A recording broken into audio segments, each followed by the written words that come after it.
Magandang hapon ng Friday. Welcome sa Lotto Result Today PH. Narito ang mga resulta para sa 2 p.m. draw, August 14, 2026.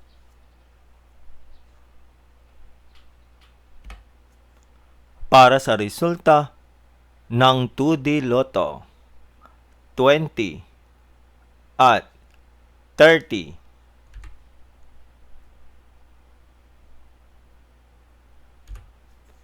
Heto naman ang summary ng resulta ng 2D Lotto kahapon.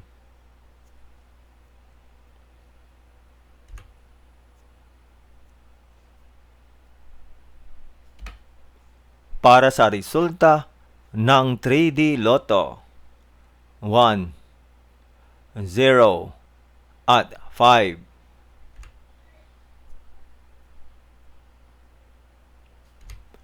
Heto naman ang summary ng resulta ng 3D Lotto kahapon.